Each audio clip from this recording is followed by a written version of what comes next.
Hello and welcome to Focus on Liberia. We are broadcasting from Atlanta, Georgia. My name is Dennis Ja, and this is Focus on Liberia. We're going to be discussing tonight women issues. In our first segment, we'll be discussing women issues. In our second segment, that will be human rights issue. For women issue, our guest is Dr. Francien Chenoweth-Richardson. Dr. Richardson, welcome to Focus on Liberia. Thank you. Thank you for having me. Hello to your audience. Thank you. And we say to our audience around the world, we want to say welcome to Focus on Liberia. We want to discuss these very pertinent issues, all our viewers across the globe. We want to say welcome. And Dr. Chenoweth, it's our pleasure having you. Before we go right into it, we want to also welcome those that are watching us on Facebook, YouTube, and also Focus on Liberia TV. Our guest, Dr. Francien Chenoweth-Richardson, is married and a mother of 4 daughters. Yes. She's a licensed psychologist with a private practice and currently employed from 2003 to present as a professor of psychology at Graduate Psychology Department. And that's the East Starbrook University of Pennsylvania.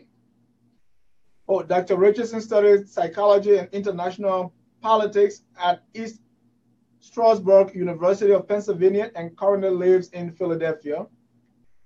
Dr. Richardson is originally from Bong Mines Community, Bong County, Liberia. And she's also the co-founder and president of the Diaspora Women for Change. And in that capacity, Dr. Richardson, welcome to Focus on Liberia. Thank you. Thank you. Thanks for having me. All right. Yeah. Well, you are loud and clear.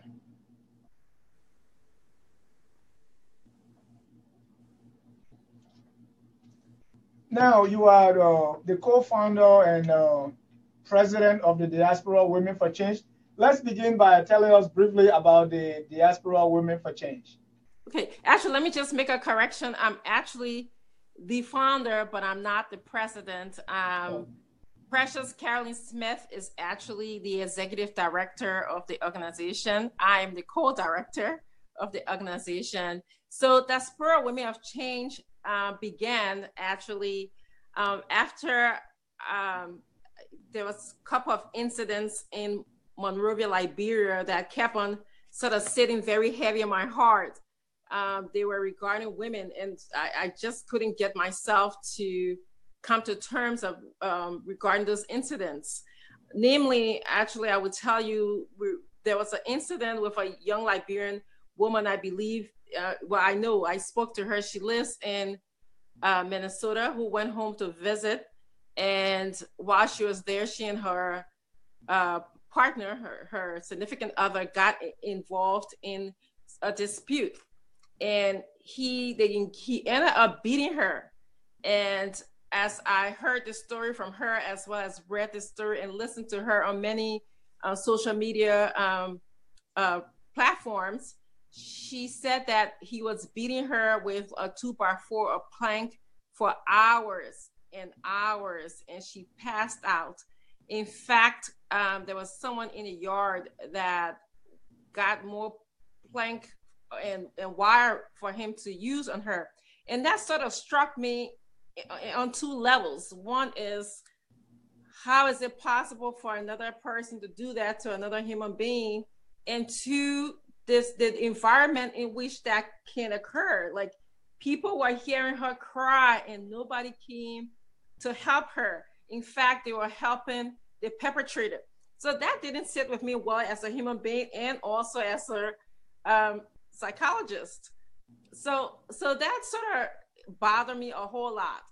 And then shortly after that, I heard about the Regina story, which involved this little girl, 13 years old Regina, who was impregnated by her guardian, the male guardian, and she ended up getting pregnant for him, and nobody did anything. Regina got sick, went to school, the neighbors knew, the wife knew.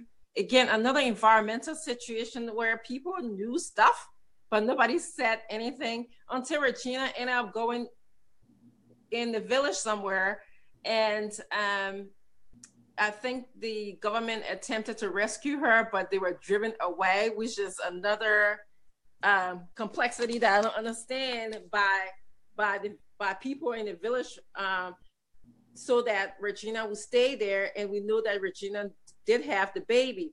So all of these things were not making sense to me in a world where children should be protected, women should be protected. And so I said I have to do something about it. And when I started getting those feelings, I started to call friends around me. Some of them I, in constant contact with them, and some of them, I kind of have seen periodically, and we're friends on Facebook. And instantly, every one of those women I contacted, and male friends that I contacted, were feeling the same way. They were outraged, like I was. And I was like, well, we have to do something. And hence the birth of the Diaspora Women for Change. Thank you very much. In case you are just joining us, this is Focus on Liberia. My name is Dennis Ja. We are broadcasting from Atlanta, Georgia. Today, our topic is on women issues. Our guest is Dr. Francien Chenoweth. She's the founder, Dr. Francien Chenoweth-Richardson, sorry about that. She's the founder of the Diaspora Women for Change. She's also a professor of psychology. Dr. Chenoweth will be discussing with us on women issues.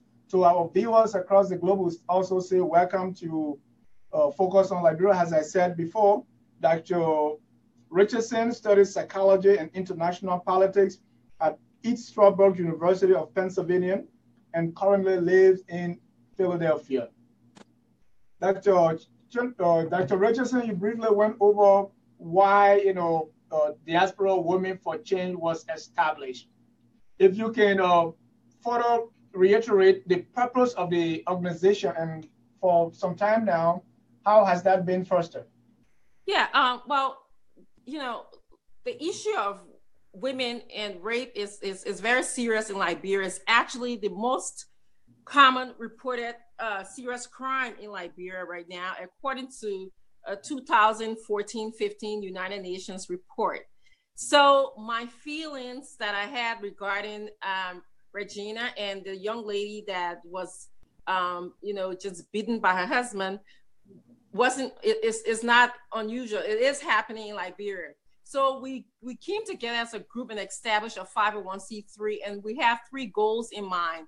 One is to support the legal process of women who are going through the court system. We know that the court system isn't working well for women, and for whatever reason that is. It could be governmental, it could be cultural, it could be just fear of women going to make reports. I'll tell you something. In 2014 and 2015, there are 1,511 cases that went to the court system. Only 836 of them actually got processed. I'm sorry, 259. 836 were reported to the police and processed through that. And then 259 went to the court system. Out of the 259 in 2014, 24 cases were convicted. 34 cases in 2015 were convicted. So you're looking at the ratio of starting with cases 1,500 roughly, and coming down to convicting only 34 people in 2015. That suggests to me there's something going on with our legal system. We know what it is. We have forensic issues. We have to train people how to manage evidence relating to rape and sexual harassment and abuse. We have police training. We have medical training. I'm not saying that it has not been done. I had opportunities to speak to women in Liberia, and they tell me they do have those things already in place. However, it is not consistent because of different levels of support. And then, of course, so we have the legal issue, and that's one of the things we're going to be tackling. We also have the public awareness. Let's put that under a general category of education. So a lot of our women and men, because both sets are abused, young boys are being abused as well. Children is our category. I don't want to negate that boys are being abused in Liberia as well. So the education is doing some public awareness work. We just had the county match in Liberia. Where the different counties are playing football, a prime place to do some little drama education. So we're working on that. Using the radio, using text medium, because a lot of people have cell phones now, to educate that raping or anytime you violate a woman, even just touching her when she says, no, I don't want to be touched is wrong. It's a violation. So we have to do that whole education process for both men and women, because we come from a culture where perhaps women have kind of internalized that somehow touching me in ways that I may not like, maybe a way of loving me. So we have to sort of explore all of that and educate people in terms of Liberia as a whole, not just Monrovia. And then of course the last leg would be the psychosocial sort of aspect, the psychology aspect to some extent, where we seek help for the people that are being violated as well as the perpetrator. There's different reasons why people abuse women, rape women. And after you rape a woman, there are significant long-term consequences. Of course, I don't want to generalize, because, everyone might handle the trauma and, the psychological effect differently, but there are long-term and short-term consequences. And so we want to be able to provide women the ability to utilize those services. And so that's kind of what we'll be going to, and safety as well, that falls under that umbrella. So that's where we are with, that's kind of what the goals are. And I think your question was, how are we fostering this goal? Of course, we have had 2 fundraisers. And as I explained, this is a tall order. This is not something that can be changed overnight. This is a start. We haven't even been in existence for a year. We moved on to our 1-year anniversary. So we're doing a lot of fundraising. Women are asking their friends. Women have been very supportive for us to be able to just fund things. We've been actually initially, we have funded some kind of, I like to say, Band-Aid programs in Liberia, not going to the underlying cause. There was a girl in the Broadville area that was raped, and we had to send money for her to go through medical treatment. We've been working. There was also the case of Ama, one of our members, actually, who's been working, the girl who her hands were burned and her feet were burned by a woman who was taking care of her. We've been working with Ama as well. As a matter of fact, the young woman who's been helping Catherine, helping Ama, is in Liberia right now. And last information that we got, she was trying to connect with the gender ministry to help pay. She did a fundraising to pay Ama's hospital bill. So this is a tall order. I'm under no illusion that everything's going to change in one day. We're asking friends for support. We're finding different strategies to gain access to funding to help us do some work in Liberia. There's a team of us that will be going to Liberia in December. And the primary purpose of that trip will be to do our own assessment, to, of course, establish on the ground, because we need to do a lot of data collection to be able to make our case. So I will stop here and take the next question or the next conversation you'd like for us to have. All right. I know you mentioned a couple of them, but if you can briefly tell us what are some of those issues that women face, which your organization really trying to address, if you can list for me. Well, that's a lot. I mean, let's just speak about the literacy rate in Liberia. The last statistic I looked at indicated that men are twice as much educated than women. The literacy, I think, is about 32%. So there's a disparity there. We have health issues. When we look at some of the things that are happening to women, like the female genital circumcision or mutilation, some people can consider that as a cultural thing. And of course, there's a lot of conversation, exploration that we need to discuss about that. But what does that do to a woman when you do that? I have to share with you, this is where the other part of focusing on women, immigrant women, is not only women in Liberia, but the other part is like immigrant women or Liberian women or Liberian people do travel. A lot of us have settled here. And when we cross the Atlantic Ocean, and I tell people, we don't leave our problems in Liberia. They follow us here. So in my practice, in my years of experience, on a given maybe time frame, I will receive a call from a Liberian child who has been molested in the home, and perhaps by another child sometimes. And again, that child may have just migrated here themselves, and somebody did that experience to them, violated them while they were at home in Liberia. They come here and they think that's okay because it was done to them. They internalize that practice, and then they end up doing it to somebody else's child or to a sibling in the home, and so that becomes an issue. Or I do part of my practice, I do a lot of evaluations for legal purposes of women who have experienced female genital mutilation. And when I talk to them, you know, there's an effect afterwards. You know, the majority of the women that I speak to, they experience this at 8, 10 years old. And people would tell them, oh, it's a cultural thing, let's accept it, don't talk about it. But then, you know, keep in mind, it affects the core of a person. You're talking about intimacy here, and this is what they explained to me. When that happened to them, two things: either increase promiscuity or decrease ability to become intimate with someone. And they feel kind of empty, like a different from another woman. And then we discover, you know, a woman explained a story to me, like she was so embarrassed to go have her first child because she was going to expose this thing that happened to her for the first time to the medical practice, the medical professional. And so she got like really anxious about it, and people couldn't understand why she wasn't so happy. She was worried about going to have this baby. I mean, first of all, she's pregnant anyway, her hormones are kicking in.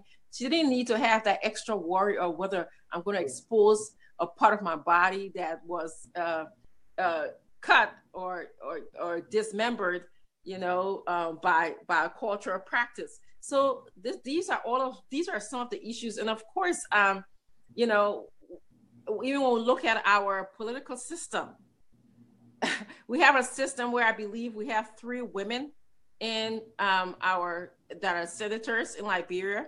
And we also have, I think 5 or 6 women that are in the House of Representatives. And so I'm thinking about how are the majority who are men going to make decisions for women? They haven't done a great job historically. Let's look at the land rights for women. It's funny, I was reviewing just my thoughts today to share with you. And I had written a paper, I believe 2003, about women's rights in Liberia. It's just interesting that all of this is coming to fruition. And my paper was looking at what happens when a woman who's in a marital relationship get a divorce from her husband. Historically, is she able to get the same amount of property that the man might have? You know, what is deserving to her for being a wife in that relationship? And constitutionally it says yes, but culturally, do we practice that? You know, are women educated enough to seek what their rights? So I was looking at that, and it turns out that, you know, I kind of give the kind of sequela of what happens when a woman leaves. Usually in our culture, the woman will be the one to leave the home. She doesn't stay, unlike, well, in most places perhaps. And so she goes and stays with a family member. And perhaps if she's not lettered, if she's not educated, she's lost a prime of support. So then, you know, she loses. And of course, a lot of times the men keep the children in that culture, in our culture. And so she lost relationship with her children. Somebody else will be raising her children, which is another issue. And then who knows if she has the affordability to go to court to go seek her rights in terms of property or child support or whatever. And then, of course, it becomes the issue where she might become another concubine to somebody else. And of course, we can talk about the issue of even common law marriage. How many women in our culture have lived with a man and they never got married to that man? So, I mean, there's a lot of them. So I'll just name a few as you asked me to do. Exactly. So in your view, why because you listed a lot of issues that women face, okay? Why do some of these issues occur? You also talk about the gender disparity when it comes to the lawmakers, and also those kind of, besides culture, what are other reasons why these issues occur mainly among women? Well, education would be, I talked about the literacy rate, and if you're not aware, if you're not educated, how do you know what might, how to navigate systems, like court system, legal system, political systems, I mean, even sometimes people who are educated and lettered, that's a difficult navigation to go through. Okay, so that's one. The second thing would be some psychological. We know just in general that I think the latest report that I got from the Department of Health in Liberia indicated that at least over 1 million people are suffering from depression in Liberia. Wow. Okay? So when you suffer from depression, it affects some biological and physical things about you. One is your ability to concentrate. Now, I'm not saying that it's most women that are suffering, but we know worldwide, in this country, women tend to be the ones that are, depression is more prevalent in women. So I can imagine it may be the same thing because of all of the barriers that we face, and then of course we're looking at during the war. At least I have statistics, and again, I do approach international statistics with caution. So I'm not blind to know that sometimes these records that we get from these international groups have to be looked at carefully. But I will start with that. Okay, that indicates 61 to 70% of women were raped and abused and maltreated during the civil war in Liberia. And we never got to seek help for that. We never attended to it. And lastly, we have the whole issue of Ebola recently in Liberia. It's another traumatizing event. We also know that many the Harvard University, some psychologists, social workers, and basic researchers did a recent study that talked about at least, I think, 30 to 40% of Liberians suffer from PTSD. So there's a lot of things. And in that network of people suffering from these different psychological issues, we have a subset of them are women, ex-combatant women, and ex-combatant men. One of those issues that women face in Liberia is rape, a culture of rape. Okay, there were reports of, I think the latest report on a rape case is a very prominent Liberian journalist was, I think, taken to jail because he allegedly raped a girl at the age of 9 who was under his care at that time. That gentleman is in jail awaiting trial. They are caused by some people that the rape laws in Liberia needs to be changed because people are put in jail without bonds because I think former President Sully was really angry about the way rape cases were occurring and there were no, people were not addressing them. I think rape cases are getting some attention now. So looking at the rape laws and what is your idea of how things are being handled now when it comes to rape? And what do you say about the laws, changing the laws so that people who are accused of rape can get a trial quickly? Of course, I'm in favor of laws that will get people to trial quickly, be it rape or not. That's just how efficient justice system should work. And obviously, we have not seen that work in our country.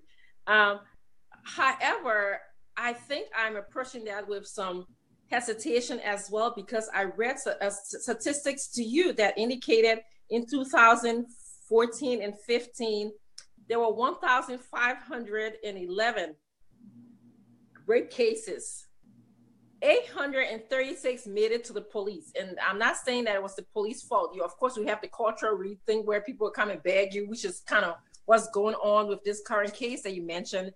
I understand there's a dispute within the family members and people are begging. And so when families get involved and start begging, the case might not reach to the court system. But in the end, only 24 people were convicted in 2014 and 34 in 2015 were convicted. So if you are telling me now that we should just open the cases and because people are being falsely accused, I'm seeing the statistics that's telling me people are not even getting to court. The cases are not even being processed through court. So it's a delicate situation. I think that we have to approach with caution and with some hesitation. I think we still need to study it. But yes, I think the best thing when we have all of the all of the things in place, like a forensic kit, like training our people, perhaps we can start fast tracking things.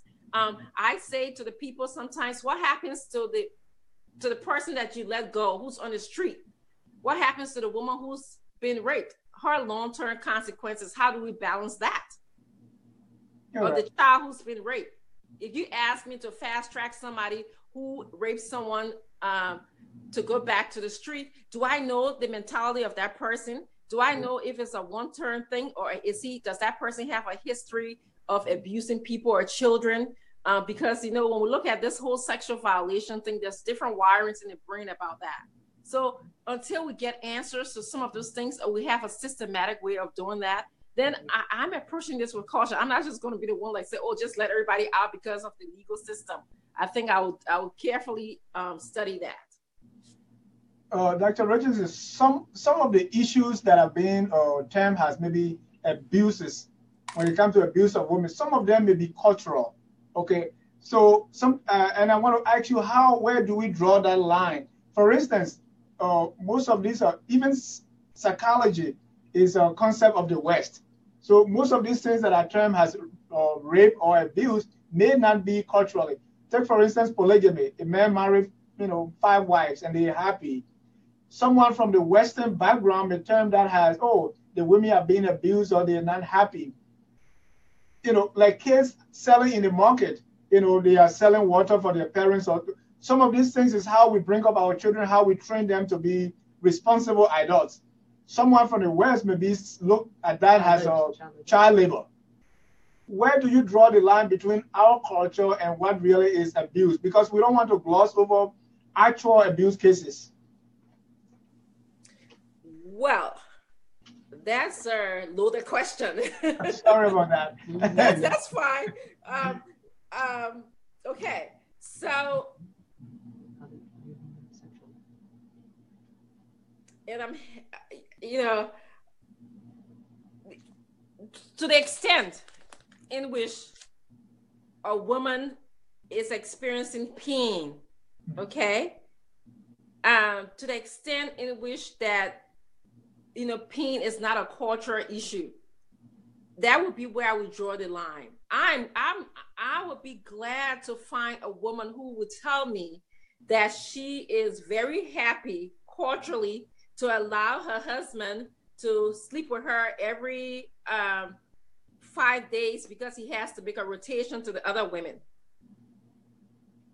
So until someone find that woman who tells me I'm very happy and joyful in this relationship because I'm having children by this man, and it's possible that he might be with another woman and does not help me, he might not help me take care of my child, then of course I'll be glad to engage in the conversation of whether it's a cultural thing. But I can tell you that sometimes when you're experiencing pain, okay, which is pain has no culture, there's no boundary to pain. Right. When somebody is selling in the street for their parent, yes, I understand systematically why our kids are doing that. But have we ever sat down to speak to those children? Do we look at the consequences of that behavior or being in the street all day? I tell you, I was in Liberia about 2 years ago, just roughly around this time of the year, and I witnessed children in the street, sometimes barefooted, running from traffic to traffic in a dangerous way. And can somebody tell me that those children wouldn't want to be in school or being taken care of versus being in the streets selling sometimes for maybe little of nothing? And lastly, are we not the one who are adults who are supposed to be taking care of our children in society? I mean, children, they're emotionally, until perhaps we are not learning increasingly, until they hit the age of 25, they don't make any good decisions for themselves. They practice on impulsivity. So until I think it is incumbent upon a government or systems or organizations or people who are well-meaning in society to protect those children. So until we get to some understanding, defining like polygamy, what was the purpose of polygamy? Can anybody tell me what is it serving in society? A man having 5 women that he is married to, what purpose does it serve, whether in Monrovia or in the village? I've been to the villages, you know, a couple of times.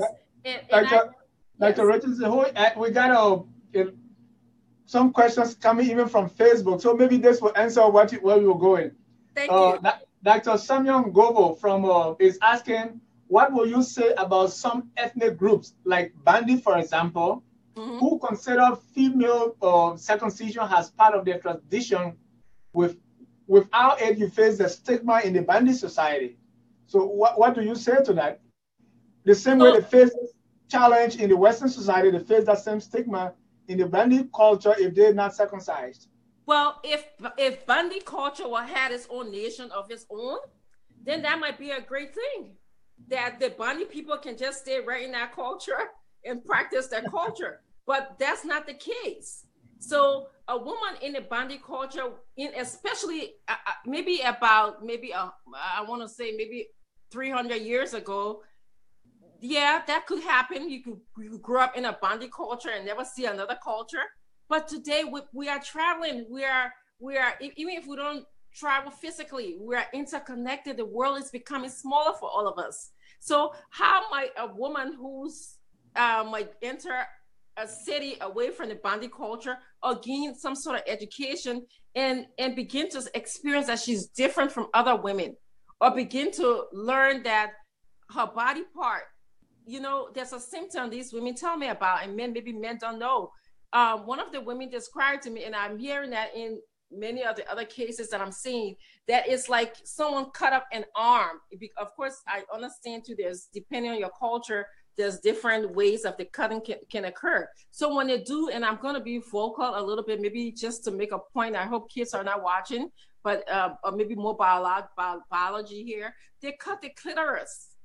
Okay, the tip of it, or sometimes a bigger part. So you loosen a body part. And these women tell me it's like as if something is missing. They have sensation in that area that they can never pinpoint. And other times in other cultures, they sew up where the opening areas of the body. So, and that becomes painful. A lot of times when they do that, that is make a woman susceptible to infections. You know, and sometimes again we have to think about many of these things that are done are not even done in a hygienic way either. So if the Bandi people, you know, who I highly respect, no disrespect, if we will stay in the Bandi world forever, if that's how the world was, great. But it's not like that anymore. The world is much smaller and more engaging than it was 100 and something years ago. Dr. Richardson, I see some of your psychology training coming out. How has your training in psychology helped you, understanding more of these women issues as you work in your group, the Diaspora Women for Change? Oh, what an excellent question. I think I get to go beyond some things that people are not seeing in terms of, you see, so I want to just digress a little bit about increasingly psychology is becoming very important to Liberians and in Liberia simply because of all of our atrocities. For example, you know, we had, of course, all of those years, 100 and more years, 100 and maybe 50 or 60 years of relationship problems between the indigenous group and the American Liberian, which has some long-term consequences as well, could be related to some psychology as well. And then, of course, we couple with the fact that we had in these last few years, we have had the war situation, which definitely contributed to our psychology of Liberians. And also recently we had Ebola. And now, of course, we have, because of all of that, we are all over the world. And so there's us versus them, all that psychology going on. So it's becoming very important. And I want to make some differentiation. Being a psychologist requires many years of study. Is actually the study of behavior. And so a clinical psychologist, I was in training for many, many years. let's say the doctoral program alone, that's not even including master, it's a 7-year program. So that distinction helps you see things in different ways. There's multiple levels of research, and critical thinking is very key. Critical thinking comes into play right here in terms of how I understand and see human behavior, knowing the complexity. And of course, I study the whole approach to diagnosing people. What's the difference between an ordinary I'm feeling sad versus major depressive disorder, or an ordinary I had a bad dream last night versus nightmares that are related to post-traumatic stress disorder. So that's my calling. I can make the differentiation towards that. So having said that, I think it's very important that we Liberians, I care for, there's different areas. We have social workers, which are great clinical social workers. We have licensed professional counselors. And then, of course, we have doctoral level clinical psychologists. And all of these, depending on our competent level, can really support Liberia. There's many of us in our area here, and we can contribute to what is going on in an area in Liberia that we haven't really touched yet. We're working on building roads and building. And sometimes my question is, what benefit, what good is a good road and high rise and skyscrapers when your mind is not right to appreciate those things or to maintain those things? So that's a tough one. Yeah. And we are winding down. We'll soon join into our second segment. So I have I have maybe 1 or 2 questions from our listeners. But before I go to our listeners and our viewers, I want to ask you about mental health. You kind of touch on it a little bit. What role mental health play in all these issues that women face, and some of the issues that you even already talked about? Huge. Are we sick? As Liberians? Well, I don't, part of my training will prohibit me from categorizing a whole group of people as sick people because, I have not had the experience to assess people. So that's how come I will determine whether one is not doing well or not. However, I go by reports such as one that was given by the Department of Health in Liberia that says over at least 1 million people have some symptoms of depression. I go by other reports. So yes, we have some issues. And I look at some general trend in our culture as to what is happening in terms of corruption, the way how people are making decisions for us. And I also look at the trend of how we're relating to each other. I was on social media and reading some of the feedback and thoughts about April 12th, the recent holiday that was in Liberia that sort of was in memory of the people that was assassinated in 1980. It was very sad to see how, again, there were so many dynamics between groups of people. So we to some degree, we need healing from those issues. We need to be able to talk about history, and we need to be able to address some of those issues which we have not. Other countries have. Other countries like Rwanda went through very similar things, like atrocities like Liberia, perhaps even worse, between the Hutsi and the Tutsi tribe. But that was key in their progress. Although people may say, well, the leader of Rwanda was a dictator, so he was able to manage some things. But it was important that he made mental health an issue.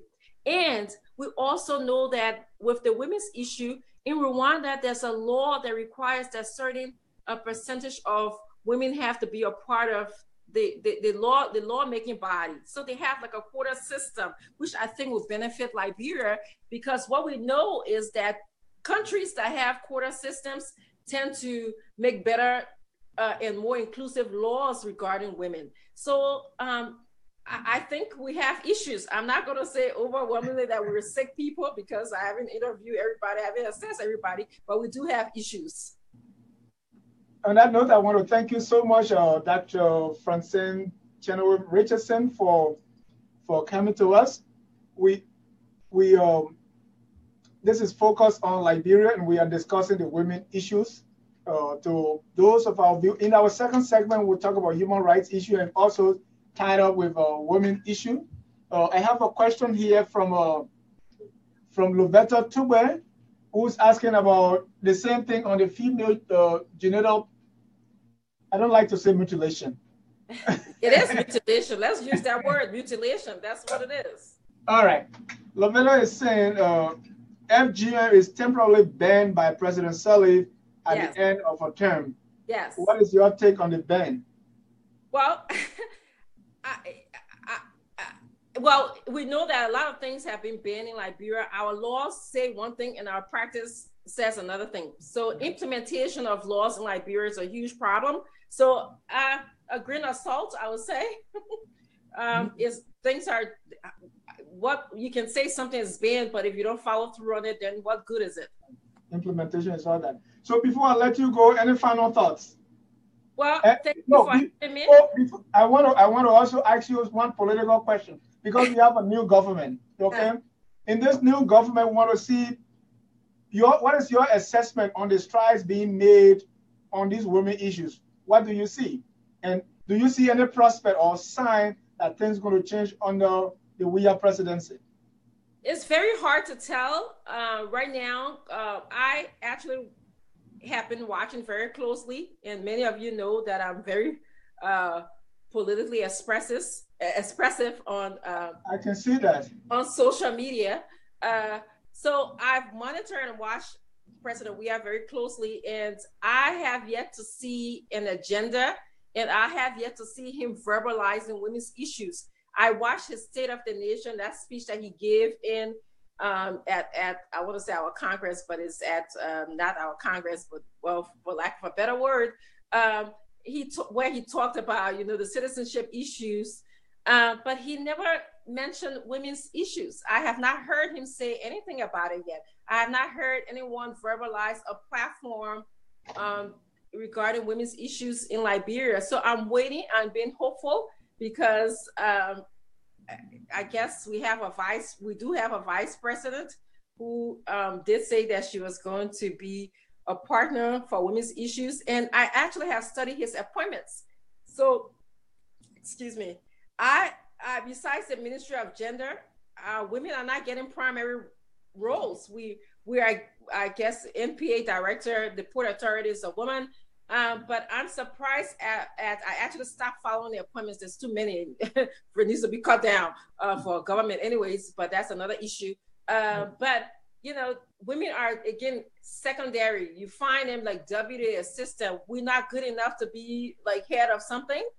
So I'm still waiting to see how we'll proceed with speaking out and setting an agenda for women's issue in Liberia. All right. Now your final thoughts. Well, thanks for having me. I'm looking forward to a lot of support from all of our friends and new friends for supporting women's cause. It does not have to be you supporting Diaspora Women for Change. You can actually support any women's group that work with children and women in Liberia. We need to. It's a cause, I think. Yes, women sometimes have the history of people have labeled us like we can't work together. And yes, perhaps some of that is true, just like men. But in the end, I think that we do come together. We're at a crossroad right now for women's issues in Liberia, issues ranging from land rights to our health, to education. So we can no longer just sit down and let other people dictate and determine how our course of action should be. And so a partnership between women in the diaspora and women on the ground will significantly improve our causes. So thank you for having me, and I look forward to coming back again. And thanks to the audience for listening today as well. We'll be glad to have you anytime. Thank you so much for your time.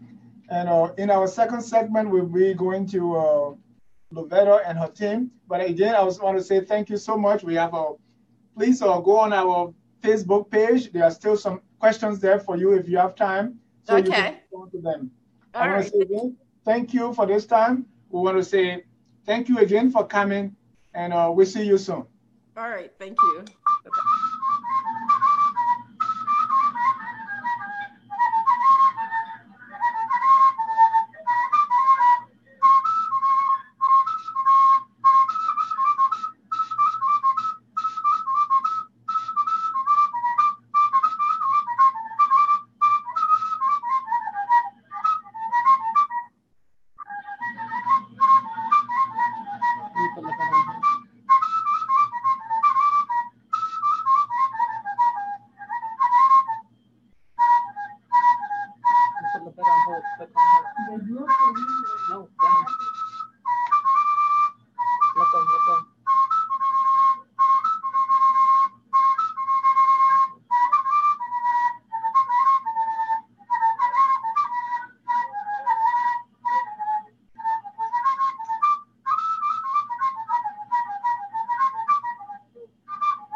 welcome to our second segment of Focus on Liberia.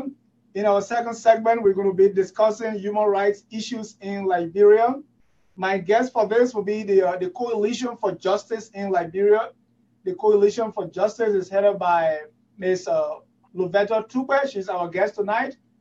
Lovetta, welcome to Focus on Liberia. And Lovetta is reaching us by phone. Thank you so much for inviting us to the leadership of Focus on Liberia. Again, we say thank you for bringing us to your show to discuss national issue. Our second guest from the Coalition for Justice in Liberia is Mr. Benard Goah. Mr. Goah is a war crime court advocate. He's the president of Operation We Care for Liberia. Mr. Goah, welcome to Focus on Liberia. Thank you very much. All right. We're going to be discussing human rights issues. Let me start by asking any one of you to tell us briefly about the Coalition for Justice in Liberia, the CJL.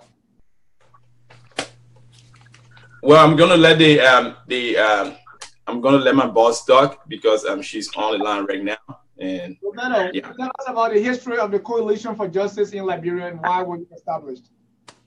I just want to make a point of correction. In our Coalition for Justice, we are all leaders. So we all have authority to speak on the issue. But one of the reasons that, yes, so one of the reasons the Coalition for Justice was formed was to advocate for justice for Liberian war victims. Our organization started in 2012, and concerned Liberians came together, and they felt there was a need to keep the issues of justice alive, to advocate for justice and accountability for the war, what happened during Liberian Civil War. And part of what prompted that was because of the lack of implementations for the TRC report. That the TRC made recommendations in order to, sustain peace in the country, to hold perpetrators accountable for human rights violation, and nothing, that report was trash. So we came together, there was various organizations that say, okay, there's a need to come together to address this issue. There are various complex issues in the country, but we as an organization said we would narrow our focus to ensuring that justice will prevail for the senseless killing of human beings in our country. So that's how our organization was formed. It is based in California, but we have membership or leadership in various parts of the state. We have people that are also victims of the war that sit on our board. And we're a nonprofit organization, and we continue to, mobilize to ensure that we will be able to end impunity in the country. Right, and that's a key word that is in your vision. It says that you want to, that the TRC has identified some of the root causes of the Liberian Civil War, and it has identified the culture of impunity, and the disregard to the rule of law has the major root cause of unending conflict in Liberia. So outside the TRC, Mr. Goah, which I see that some may say that you're trying to piggyback on the TRC. Outside the TRC, what else that is driving you to do this? Mr. Jar, one of the driving forces behind my advocacy is the level of atrocities that went on in Liberia. Personally, I know that other people were victimized from other families. Every Liberian has a story. But personally, what I saw, I could not just walk away without saying something about it. Okay, I will start from myself. My little sister was beheaded in Zwedru, Grand Juda County. The information reached us says that she was brought to Zwedru from a place called Quinamu on the other side of Grand Juda County. And one of the NPFL generals decided to make her his wife. And she did not hesitate. In the process of that, another general said that she was his wife. And mind you, she was just about to turn 15, a little girl.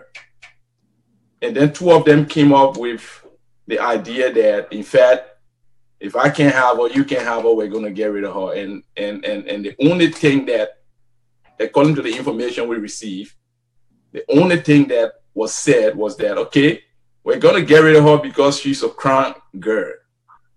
So in my mind, the only crime that my sister committed against the state was she belonged to a specific tribe. And I think that's wrong. That's wrong. And my second experience was April 6, 1996. A lady belonging to the Goah tribe. We were in line, and I was trying to, you know, at the time, the Salvation Army, I was working for the Salvation Army at the time.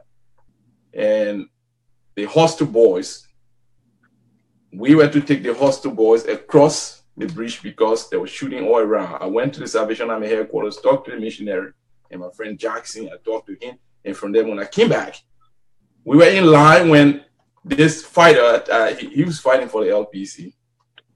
And he asked the lady, what tribe are you? And then she said, Goah. And right away, they shot the lady with baby on her back. Okay? Another thing that I saw, September 18, 1998, when Charles Taylor launched his Operation Camp Johnson Road, I was still on First Street Sinker.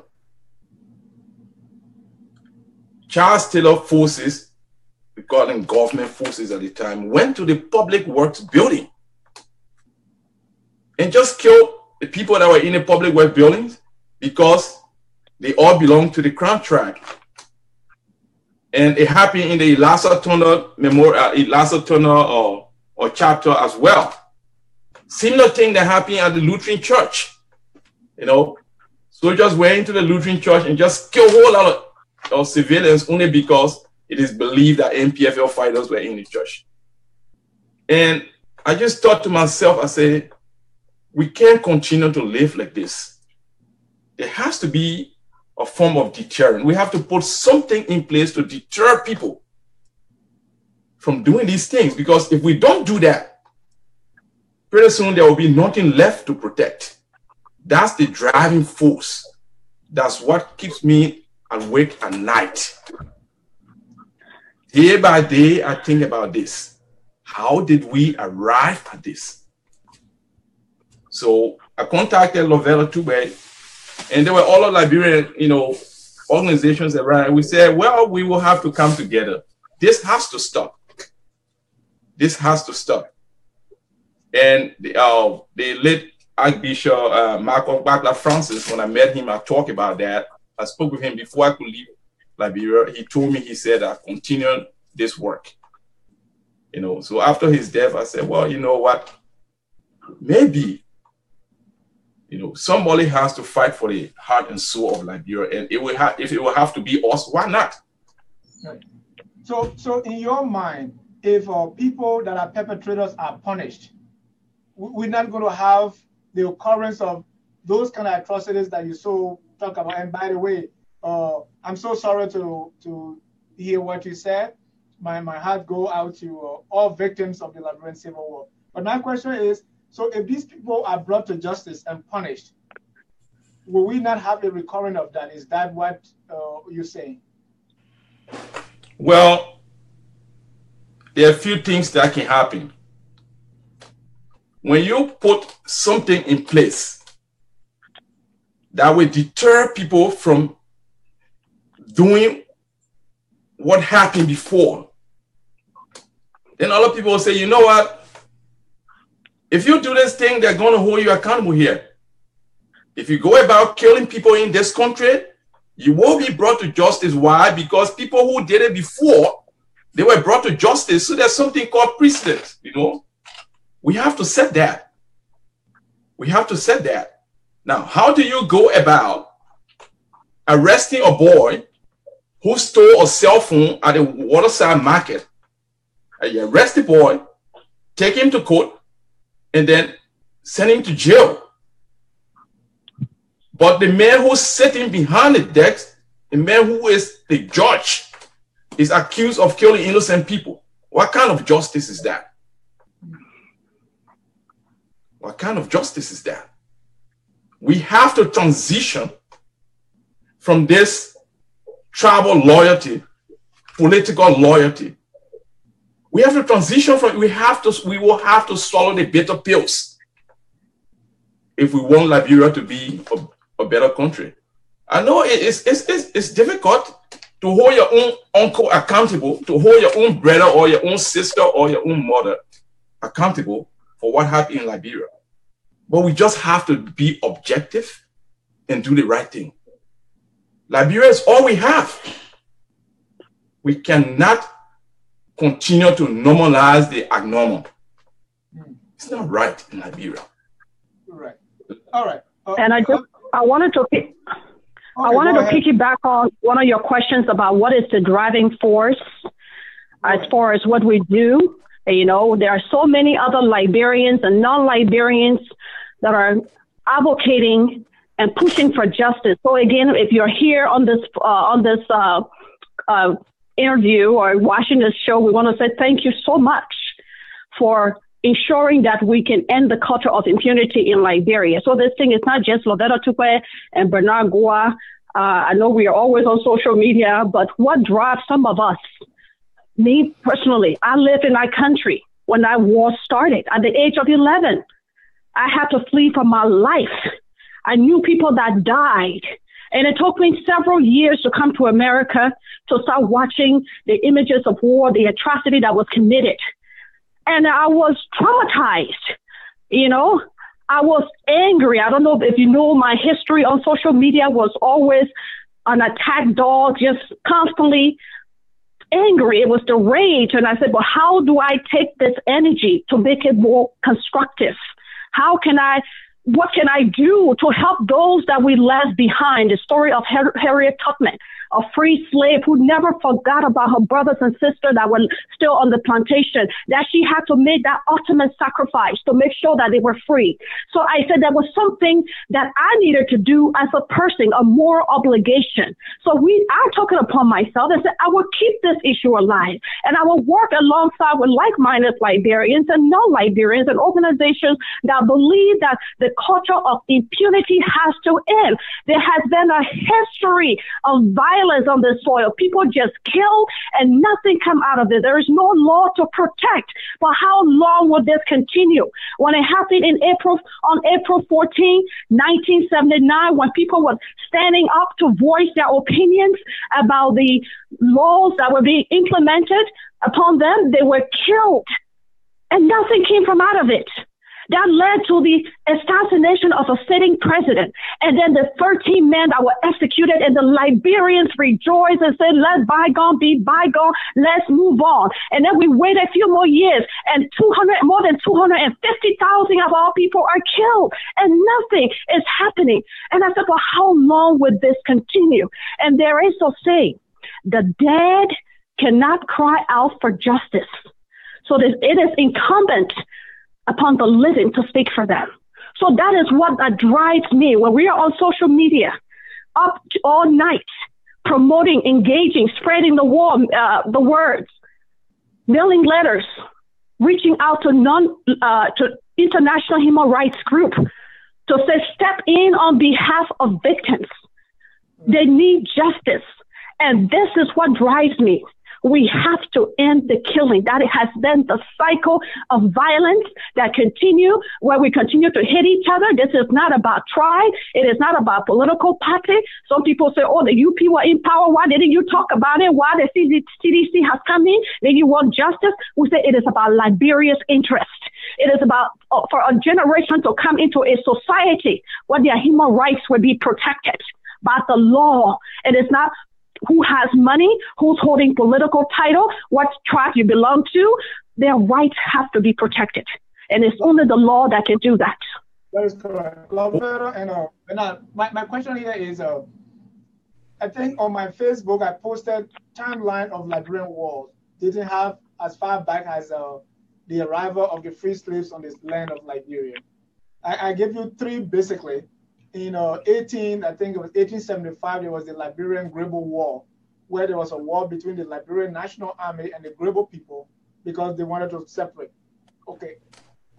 The Liberian government called on the United States to help, and then so the United States sent a ship to fight on the side of the Liberian government. So the Gribble warriors were defeated.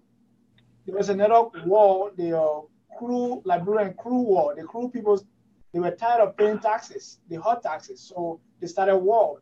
Again, the government called on the United States, and the Crew fighting forces were defeated. We also have the Goah War.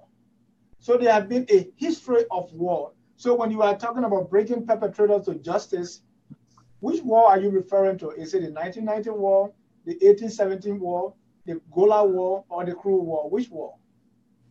Well, I think I can speak to that. The Goah War, the Crew War, and all of those wars that happened, they were horrible wars. People's rights were being infringed upon.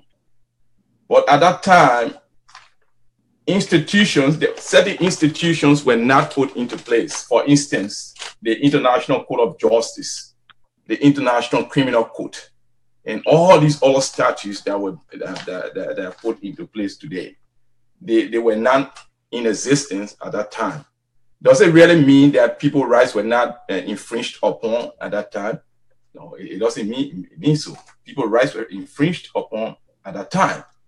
Right now, what we have here is that we can only account for what we know that happened from the time these institutions like the ICC, the International Court of Justice, in fact, all of the United Nations chapters on human rights and things like that, crimes that fall within the purview of these organizations. Those are the things that we can speak to right now. Those are the things that we can speak to because while we have the evidence, we have witnesses that are alive. Okay? We have the records. So we can speak to those things and use, through legal proceedings and make sure that these things happen. Things that happened yesteryears, like in the 17th century, yes, those things happen, and we regret that those things happen. We frown upon them.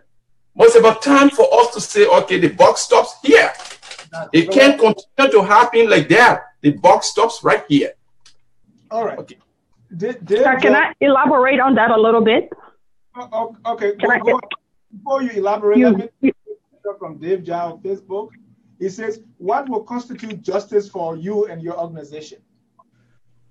So well, now for us. Okay, go ahead. For us, justice is bringing those that are responsible, major perpetrators, those that are able to sway a population to go mad, those that are able to go out there and get the arms and give it to a 9-year-old to go and kill his father. We want those people to be brought to justice. That's why we say major perpetrators. And the reason I'm stressing this thing because this kind of a propaganda has been going around in Liberia that they go to the people in the villages, in the town. Oh, you people want war crimes court here. When they bring war crimes court here, they're not coming for only us. They're coming for your 6-year-old children, your 7-year-old children. I hear the AK-47. And they just misconstrue the entire information about war crimes court. We say those major perpetrators that give those children arms, that give them drugs, to go and rape their own mothers. We want to first bring those people to justice. And then when any juvenile proceedings come about, well, then we can handle that. But when the Liberian man says snake, he's talking about the head of the snake. He's not talking about the body, And the head of the snake in Liberia, there can be no other snake here in the destruction of Liberia other than the heads of the warring factions. And it is the head of the snake we want to get out first. And then we can focus on the body later on. But the TRC that you that did not recommend war crime court. Lovetta. Well, the TRC. Lovetta, you want to say something to that, or you want me to say something then you can? The TRC made a recommendation for a tribunal court where perpetrators can independent tribunal court. What those who are responsible for heinous crimes could be tried. And also part of that TRC was also advocating for the children whose rights were violated when you have to, kidnap a 7-year-old and 8-year-old, drug them, arm them, and send them out to kill. We say our organization, we see them as a victim of war. We see them as a victim of war that needs immediate services in terms of rehabilitation, in terms of making sure that there will be no more adults using our children to fight their wars. Those children today in Liberia, they call them the Zogos, the hooligans, the thugs, with no support. That is injustice. When the rights of other people are infringed upon. I know you talk about the wars that took place in the 18th century. There was elements that led to those wars. You talk about taxation, and then came the rights riot. So there are elements that is also leading us to another crisis. Because when 1990 war came, it was because of the 1980 was because of rampant corruption, nepotism, marginalizing the masses in the country, extreme poverty, and then no justice. So people decided to take matters into their own hands.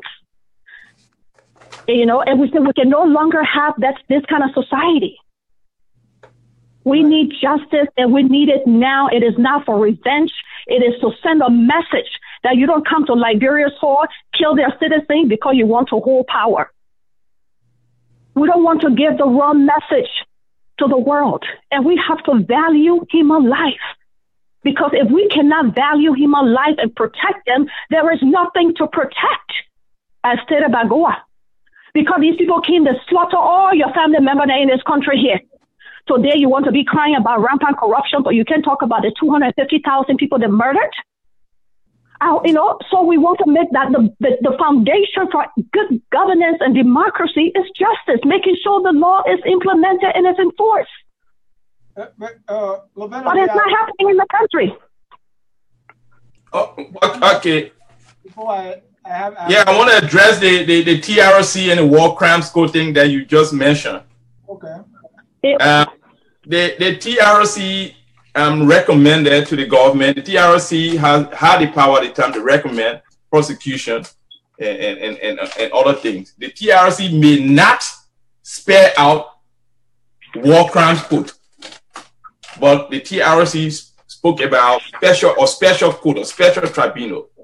Now, for us, Liberia is a signatory to a whole lot of human rights conventions and laws and other treaties. It's about time that Liberia abide by those treaties, because Liberia is a signatory to all those things, and somebody will say, oh, but the Liberian Constitution didn't say that when people bring war in this country, they should be held accountable. Well, we want them to know that Liberia is not just an island. Liberia is a member of the Committee of Nations. Liberia is part of this globe. So citizens of Liberia are citizens of the world. So where the Liberian Constitution ends, there where international law begins from, because international crimes were committed in Liberia. So we can't say, oh yes, the Constitution is against our Constitution and things like that. International crimes were committed in Liberia. Liberians are citizens of the world. Other nationals were killed in Liberia. Americans were killed in that place. Ghanaians were killed. Nigerians were killed. So it's not just about the Liberian Constitution, So Goah, even if we're making about the Liberian Constitution, prison, if you wage war against your country or you kill the president, that's treason. So that's still within the confines of the Constitution. But my question here is, human rights is not just war crimes. There are other human rights issues that are happening in Liberia. that perhaps, I don't want to say, but your preoccupation with war crime may make you take your eyes off other human rights abuses? But I like that statement. But you see, what we're focusing on here is that we want to make sure that there is some form of deterrent. Okay, why are we having this other human rights issue in Liberia today? Why? Because when people went about killing human beings, we did not do anything. Lovetta said that, they overthrow a government, nobody said anything. So the other group say, okay, we can do the same thing again. They didn't hold John accountable. They can't hold us. Then the other group also comes and then they do the same thing. And the other group say, okay, they didn't hold John and Paul accountable, so we can go and do the same thing. Today you have people in higher places in government that are police directors. In fact, some of them are sitting on the Supreme Court bench today. Some of them are senators. Okay? And some of them, they recorded the killing of human beings, and yet still they were serving as chairman on national security matter at the Senate level. These are the people you have in power. Okay? And until they no longer have power over those they victimize, then justice begins. So all of the other human rights issues that you're talking about, the raping women, the armed robbery and all of that, is only because those who are supposed to go to jail are the referees. They are the judges. They are the police people. They sit on the Supreme Court bench. That's why these things are happening. Because they kill human beings, they feel comfortable. They can kill human beings. It doesn't mean anything. If they don't bring anybody to justice, it doesn't mean anything to them. That's the least thing they can do, because they kill innocent people and nobody touch them. So they can go about and steal public money. If you don't hold a man accountable for killing innocent person, what else is there to protect? Nothing. There's nothing there to protect. That's why you have these other human rights or violations going on. I said from the beginning, when we say snake, that's the head. It's not the body. You call it the snake head, we'll deal with the body later on. Kabina Jr. should not be sitting on the Supreme Court bench. Prince Johnson should not be a senator. Even George Bush. I wanted to go back to one of the questions I was asked by the host about the TRC recommendation. It didn't mention war crime court, but there is a recommendation on page 268, subtitle recommendations of accountability and criminal tribunal. And pretty much, I will read, if you allow me the time, I will read what it says. It says the TRC hereby recommend the establishment of an extraordinary criminal tribunal for Liberia to try all persons recommended by the TRC for the commission of human rights violations, including violations of international humanitarian laws, international human rights law, war crimes and economic crimes, including but not limited to killing, gang rape, multiple rape, forced recruitment, sexual slavery, forced labor, and the rest goes on. And then the list of the head of the warring faction, they said when you cut the snake head, you disable the rest of the other parts of the body. You have several warring faction in this tiny little country called Liberia. And who were those heads of the rebel group? You have Charles Gange Taylor of the NPFL, Prince Johnson of INPFL, Roosevelt Johnson of the Ulimo K or the Ulimo J. You have Alhaji Kroma of the Ulimo K. You have George Borden, who was extradited from the United States. And now he's representative in the legislature, LPC member. Thomas Nimlin of Model, Sekou Kenneth of Lord, and Francien Massaquet of the LDF. The head of these groups. These people are now roaming the country freely with impunity. And, for some reason, there's a misinformation or propaganda that is being fed to the people where, oh, let's just forgive and move on. You cannot forgive and move on when the world have changed, when we are interconnected as a people and country, and you can see what is happening before your eyes. When Liberians who committed atrocities in their own country are being held accountable, and for some reason you have this notion that you will be free in Liberia. We said this is not the case. All right. This is not the case. I have a question here for the both of you from Aku Joseph Cormine. That is using the South African example. He writes, we saw all sorts of human rights abuses in South Africa during the apartheid era in South Africa, but yet the South Africans dwell on the paths of reconciliation. Today, this has paved the way for true democracy and a way forward for South Africans. Why Liberians cannot follow suit? Well, can I? Goah, you want to go ahead? You want to say something? I want to go. I want to say something about the South Africa or stuff, because I think the brother is misinformed. During PW Botha regime, there were people that were even serving as guards at the prison. Those that led a group to go and open fire in Soweto. People are in jail. Who told you? The South African people didn't just say let bygone be bygone. They identified those major perpetrators, those that were responsible, and some of them went to jail. We cannot continue to say let bygone be bygone when you have these people walking around and the victims are sitting looking at them. They're burning within. So somebody said, let's let bygone be bygone and let's just move on. And because if we try anything right now, these people, when they jump in a bush, they jump in the bushes, they start to shoot, everything will be, just go out of hand like that. They're saying it right now, out of fear. It means that we have problem. It means we have problem here because we are afraid to do the right thing.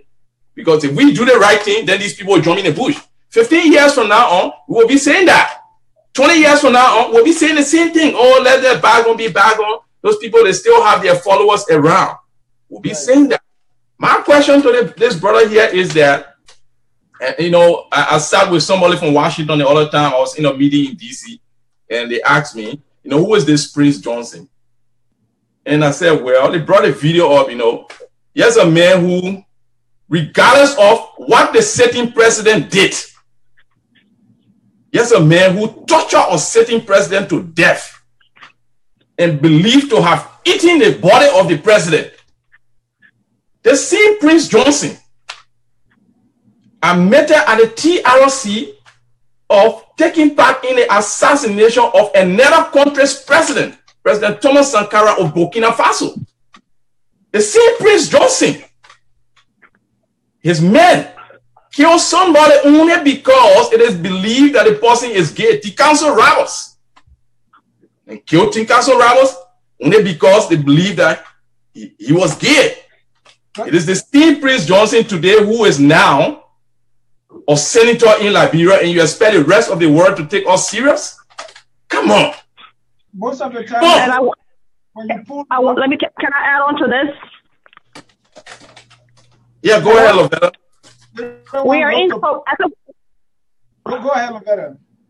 We are in support of a national reconciliation.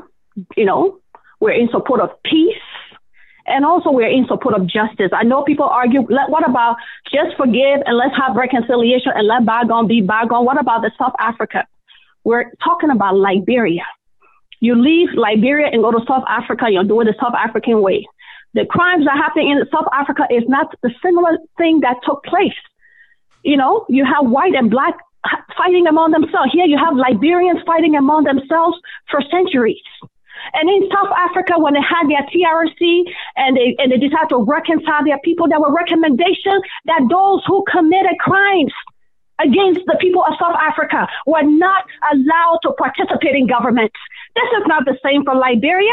In Liberia, it's the warlords and their families are the ones running the show, while the people, the victimized, continue to suffer and die. It's another war going on in Liberia, not about guns, but the bad policy that are killing our people. So do you think that is peace?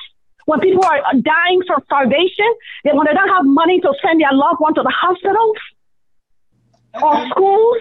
And Lovetta, that has been the contention of many people that the issue in Liberia is not about war crimes or anything, it's economic. So in as much as you are able to provide opportunities for people, in as much as you are able to level the playing field so that people have equal opportunities and they are able to compete, as long as the economic situation is okay for everybody, people will forget their sorrows and we move on. What do you say to that? Well, I can speak to that. You know, when people ask for forgiveness, they have to be remorseful. They have to be sorry for what they did. And when they say that they're sorry for what they did, it has to be reflected in their day-to-day activities. They cannot continue to boast that I did this, I did that, and just forgive me and let's move forward because nothing is going to come out of that. Reconciliation does not come like that.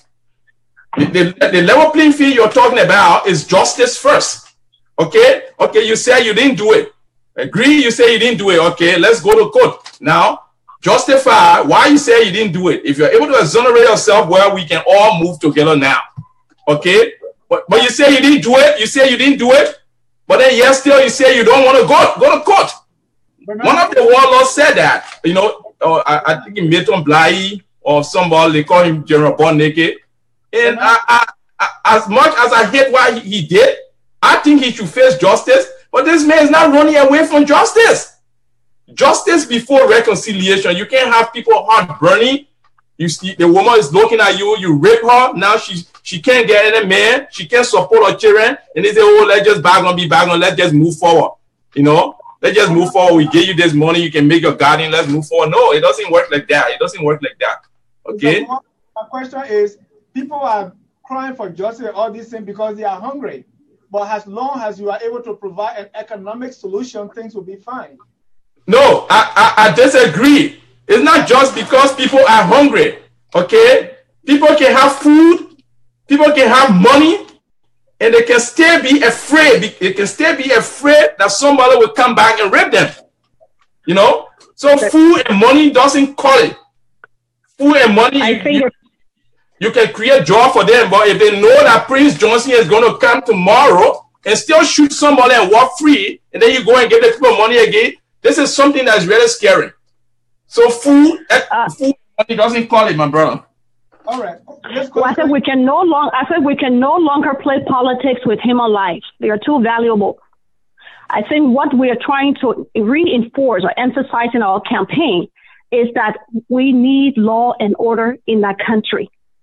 You can give the man food and money, but if he doesn't feel at peace at night, if he doesn't feel secure, if he's not protected that somebody's going to come and kill him, and then there will be another talk so, that will continue to happen. We're opening up a Pandora box that the next group of rebels who are, not happy with the way things are going, they will come again and kill our people. Then we'll say, you know what, let bygone be bygone.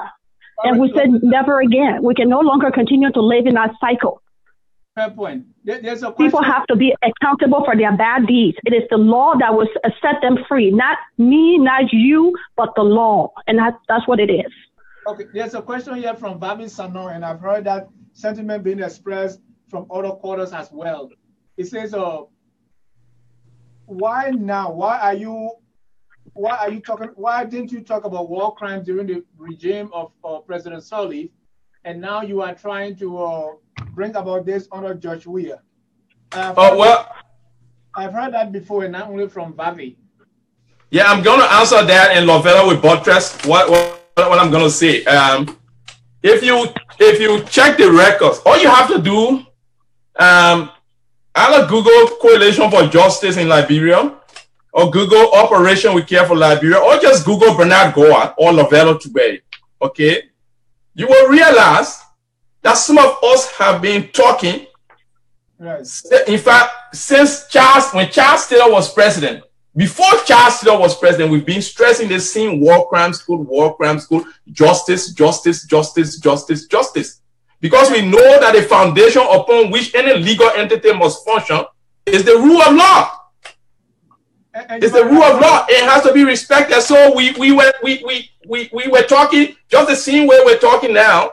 We said that during Salif time, but the only problem with the Salif administration is that Salif herself, President Salif herself, she has to answer questions, and she could not have a bullet herself in the leg. So we knew that we were talking, but we knew what the outcome, because you have a sitting president who has been indicted by the TRC, and you don't expect her to go and take herself to court, right? Okay, but we were waiting for this time.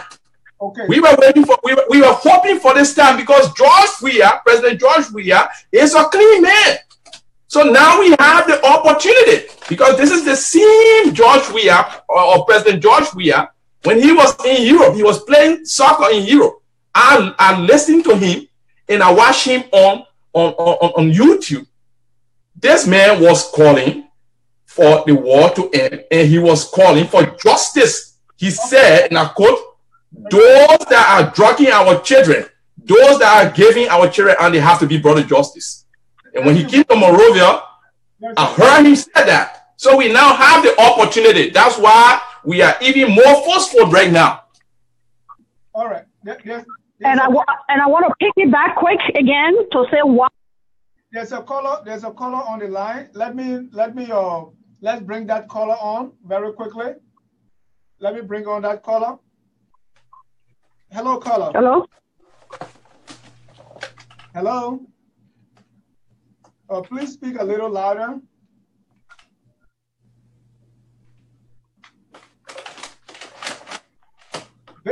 Victor, please call your name again. Where are you calling from? I'm calling from Minnesota, Twin City, Victor. Victor, your question or comments?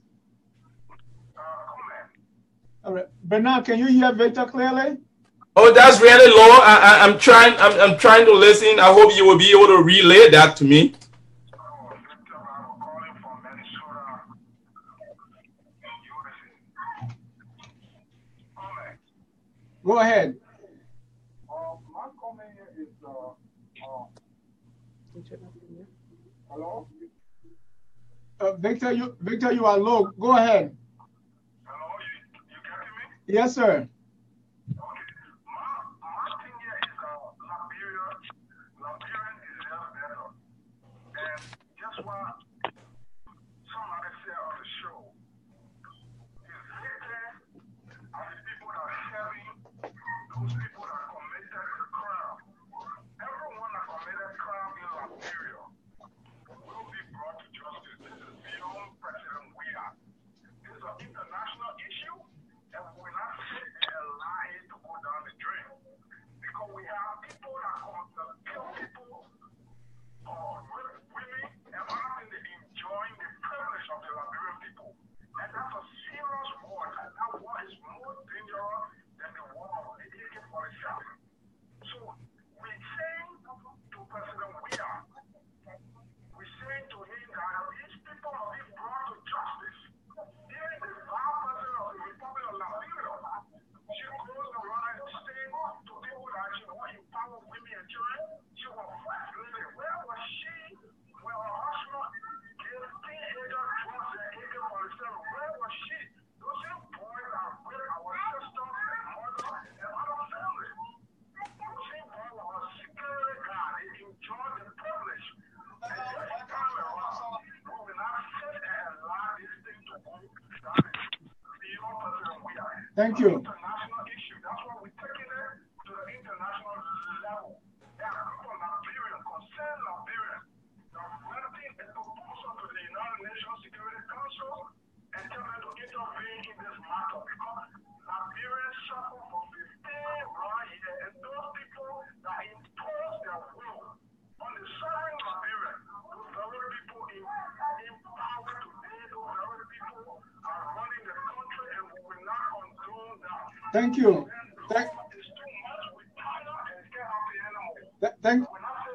Thank you so much. Thank you so much, Victor. To our guest, I know you were able to hear him clearly. Yes. But, he was trying to say that the Liberians War Crime Court he said the perpetrators are the ones that are in just what you were saying, and he gave specific example of the vice president. He said all bodyguards were the people that were unleashing the onslaught on the Liberian people. So they are pushing and they are writing to the United Nations so that the perpetrators of this war crime be brought to justice. But I got another question here or comment from T-Wetty-Thompson. And I've heard this before. People saying, well, you're talking about Charles Taylor, you're talking about Prince Johnson. We are all guilty. Because one way or the other, we supported the coming of the rebels. So if people need to be brought to justice, all Liberians should be. What do you say to that? Well, I've heard that before, and I think those that are coming to, that are making those kind of conclusions, they're using a very narrow criteria to derive of that. Why? Because human being by nature, we all come with our own biases. And so no matter what, we cannot abstain ourselves from our biases. We agree, we disagree, we argue. But what is at stake here, we're talking about the highest evil. The highest evil was committed, and we let it go like that. Okay? When people were running into refugee camps, people were running away from bullets and this and that. Will you tell them that, oh yes, they too, they were part of the whole issue? If they were part of the whole issue, why were they in the refugee camp? Why did they run away? You know? So I think that's a narrow criteria. When you use force to subject people to a situation that they will not have welcome under normal circumstances, you cannot say that they were part of the whole process. No, you cannot say that. Somebody might be going through hardship, and the person say, "Oh, you know what? I just don't like what the Doe government is doing, and this and that." But I don't think the person support the person will say, "Oh yeah, I want all these people to be dead." So I think that's a narrow criteria there, and I don't subscribe to things like that because I know that a whole lot of Liberians ran away and ran into refugee camp, and they did not support the kind of a war that was brought to Liberia. So. Another school of thought is the one being expressed by Mr. Emmerich B. Nicole Jr. He said, the two of you are talking mainly about Prince Johnson and Charles Taylor. What's about George Boley? What's about Alhaji Kroman? What's about other rebel leaders? He said he was scared when Samuel Doe was slaughtering others. Is there some bias when you come to the CJL? No. He has a point, but if you follow our track record, you will realize that even the George Boley case, the Tom Weyu case, all those other warlords, in fact, the Martina Johnson case, and all of that, we have written to all of those things. So we are not one-sided. The reason why Prince Johnson came up, because we could not have just started to talk about all of the other people, but equally so, those perpetrators, those major perpetrators, they all committed atrocities. It is alleged that all of them committed atrocities. They should be given the opportunity to go to school to exonerate themselves in a court of competent jurisdiction. So to the brother, I want to say that we're not just specific on Prince Johnson. You know, we're not specific on Madam Salif. We're not specific on George Boley. We are saying that all of those warlords, the heads of the very warring factions that led their men or that slaughter innocent people, we want those people to be brought to justice. And I think I made a point before that we have to put our tribal loyalty behind us, our political loyalty behind us, and just do the right thing. We have to swallow the bitter pills so that justice will be served in Liberia. So my brother, it's not just about Prince Johnson. It's not just about Madam Salif. All those people, they say, you know, they have to go to court. We want them to go to court. No man is guilty until the contrary is proven. We're saying that if you say you didn't do it, fine. But let's go to court so that you can exonerate yourself. But you can't say, I didn't do it, but I'm not going to court either. No, it doesn't work like that.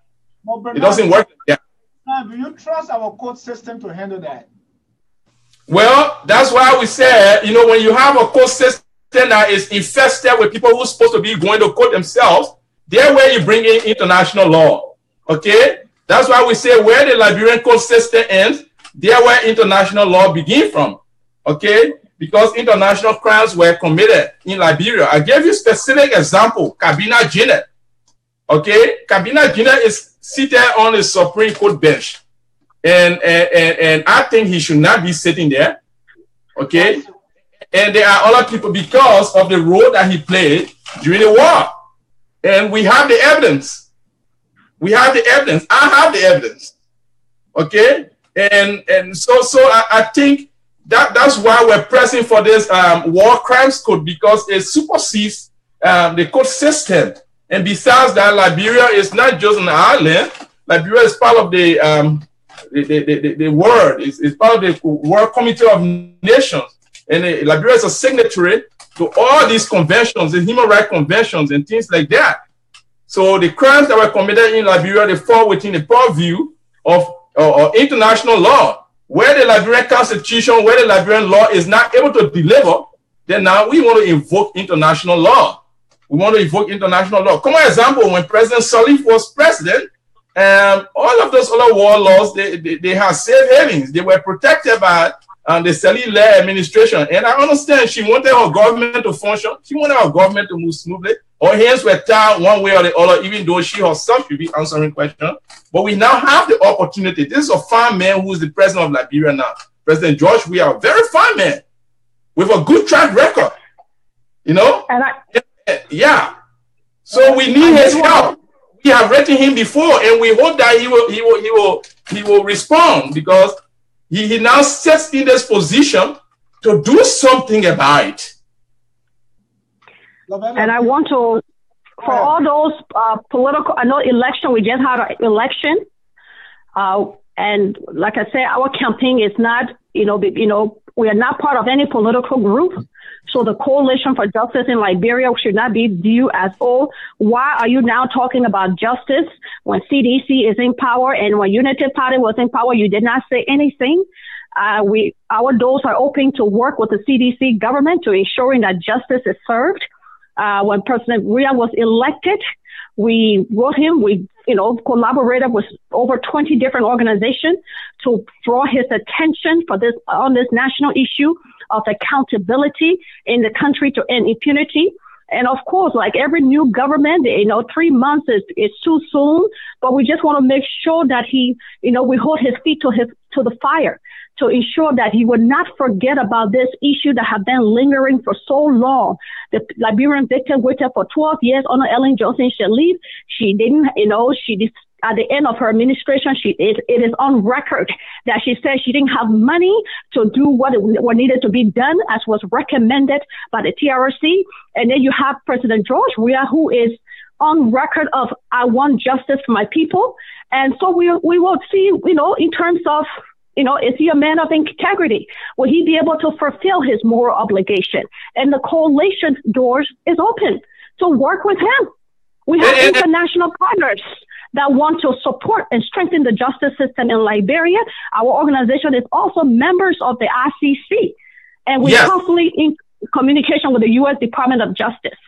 So it's not a problem if so it's not about CDC. We're not anti-CDC or George Weah. So please don't view us like that. We just want the issues to be addressed.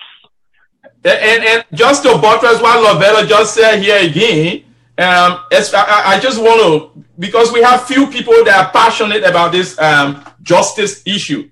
Those that were the founders of the establishment or the Forum for War Crimes Code in Liberia, Honorable Akaros Gray and Honorable Mobile Malou.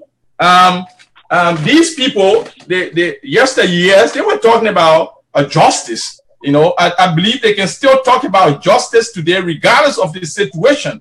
I listened to Mobile Malou before. He's a good friend, and Honorable Akaros Gray. These are fearless people. These are fearless people. They stood the test of time yesteryears. They can do that today. Okay, and they know that the single most thing that must happen in Liberia, in order for this country to get on the right trajectory and to development, is to make sure that we respect the rule of law. And there they are. There they are, just in the right position to make this thing happen. The last time somebody called me and said that, Mobile Malou said when the UN was here, they didn't do anything, and now they're leaving, and they want, is it now that they want for war crimes code to come to Liberia? I understand his frustration. I understand his frustration, but we also want to encourage him to stand the test of time. You don't have to have UN forces on the ground in order to make this thing happen. You can call for it, and the UN will still come. Thank you. So we want them to stay with us.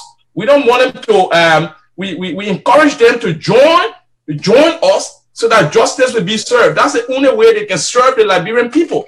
Okay, but they should not allow these former warlords to be holding them hostage, and detecting a so-called justice process that holds no one accountable. They are in charge now. Thank you. Thank you. I have a question here, kind of broader question. Some of the serious human rights issues in Liberia, according to a 2016 human rights report, talk about some human rights issues such as ritualistic killings, police abuse, incidents of trial by ordeal or Sasewun, child labor, human trafficking, and the rest of them.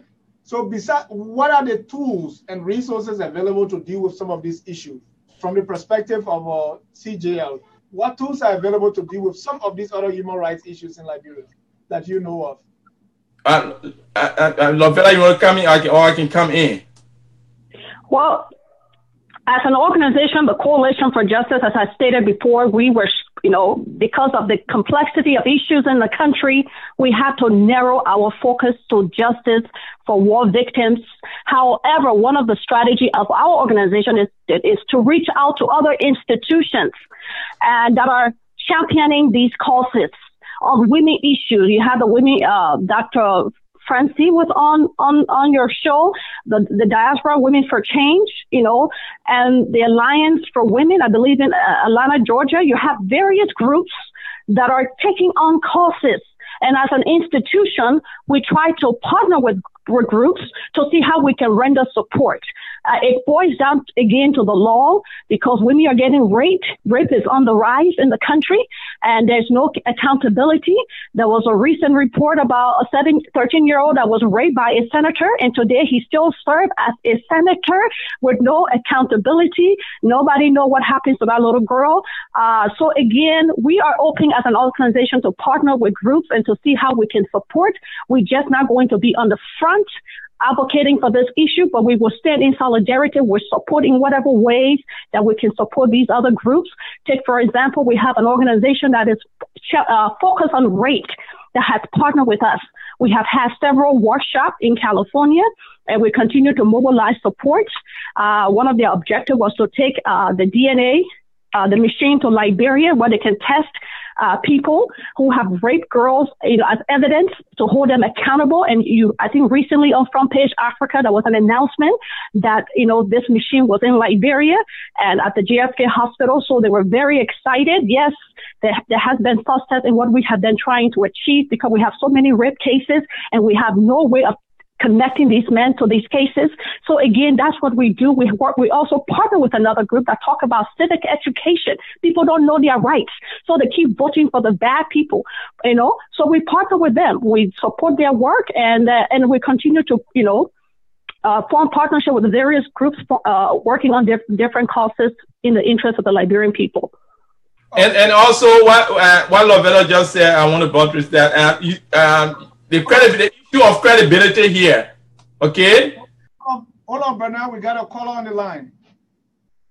Caller, your name and where you calling from, please. My name is Henry. I'm calling directly from the state of New Jersey, sir. Welcome, Henry, to Focus on Liberia. Your question or comments? Yes, I have comments to make and also have questions for your speaker. Sure. So for me, I inspired from Lovetta to illustrate this specific. I witnessed a terrible, event, especially the massacre that took place in our region, especially in Victoria with the Civil War. Can you speak a little louder, and if you can put your volume up a little bit?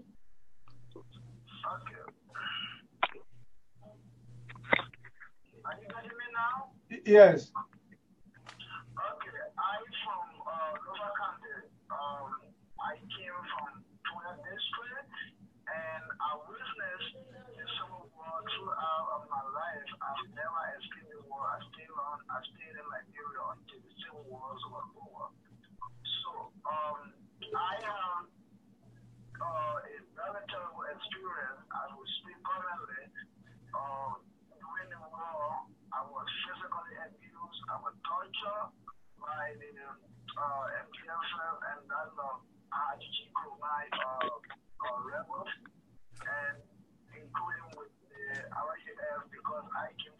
their district. So during the Civil War, when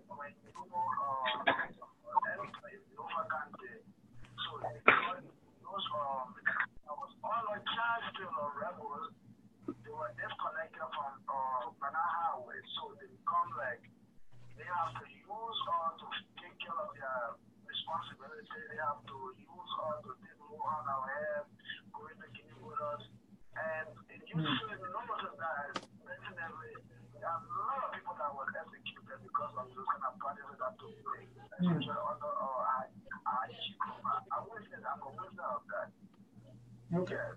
So, yeah, I was not only to that, but I was almost executed because we have to, what we're not supposed to do, to name my two fingers as I speak. I can't work with them. I only live by the grace of God. Oh, sorry the about that. human rights conversation that takes place in Liberia as we speak, I just want to commend those two people that do your studio. There's a good work that they are doing. We need justice in that country. There's no way that these people should go unpunished. And other people trying to indict everybody that everybody's supported somewhere in Liberia. That's part of the narrative of our people. I don't understand. I don't get it. Because why? You was in Liberia, you myself, whoever was in Liberia, I have no idea how it is to have people going into people. And people were choosing from their country to go to another country. You have to find everybody guilty of what happened in Liberia. It's very unfair to us, some of us who are going through the things that they are not supposed to go through. Sorry to hear that, brother.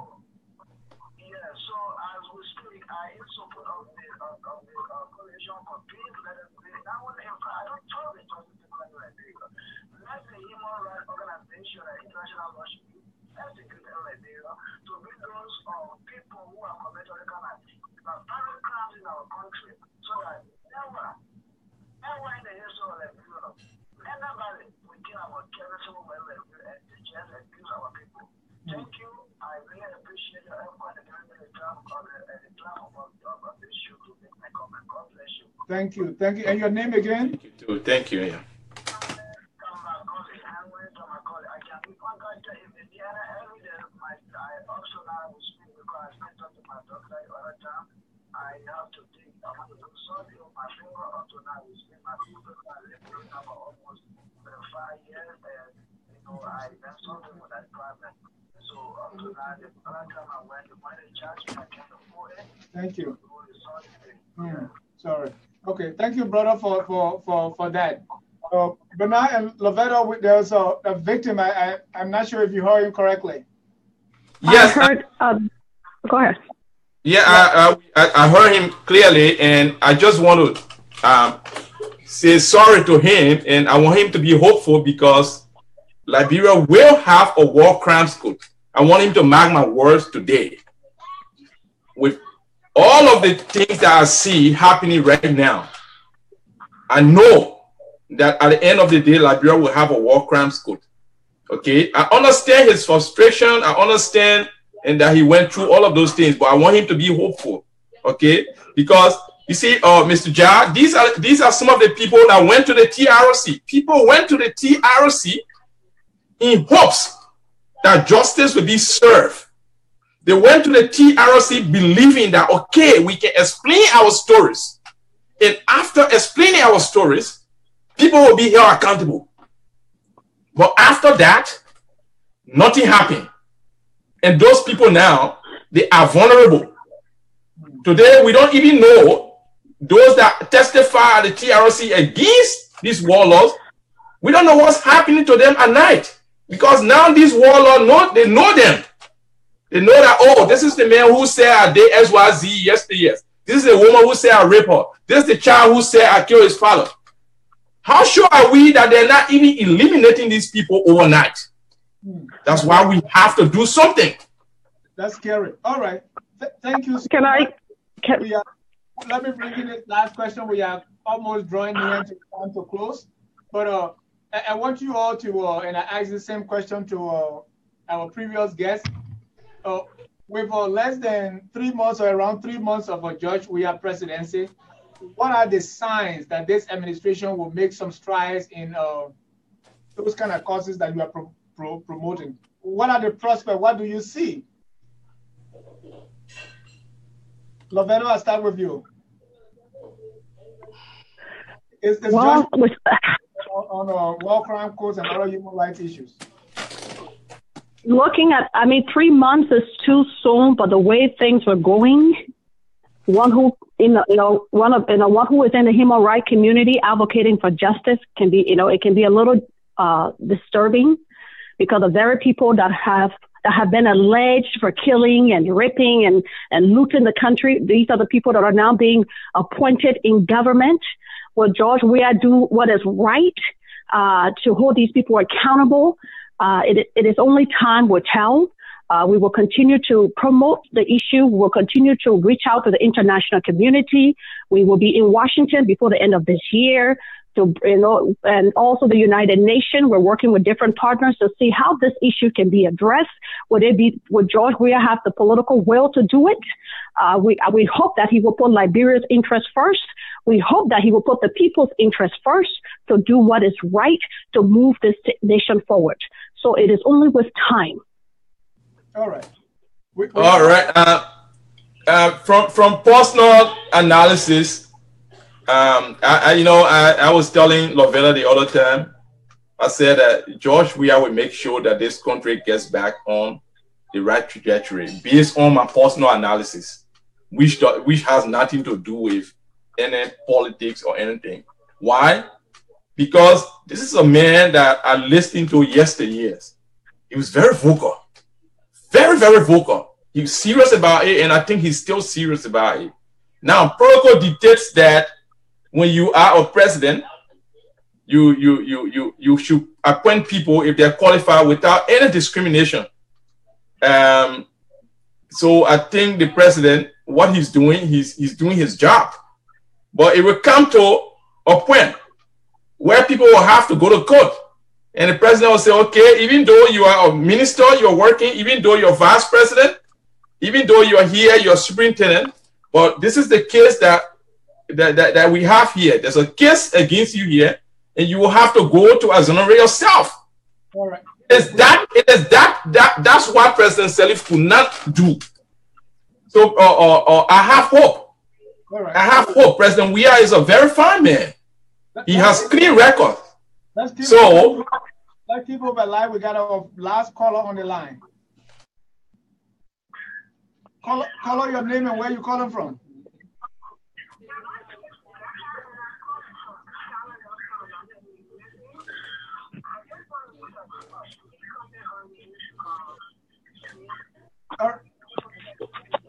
There is a noise in the background. If you can mute that in the background noise and talk a little louder, please.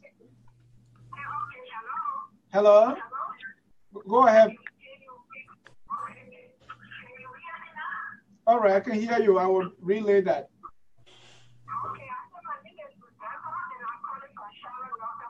Welcome, Rebecca, to Focus on Liberia. You are live.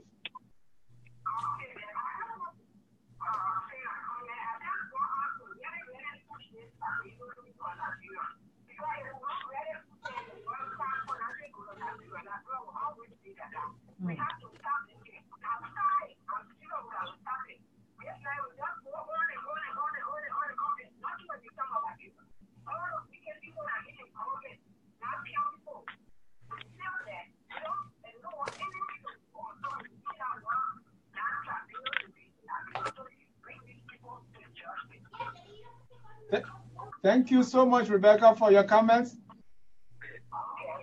God bless. Rebecca is saying it's in support of the work you are doing. It said we should there should be war crime to bring perpetrators to justice.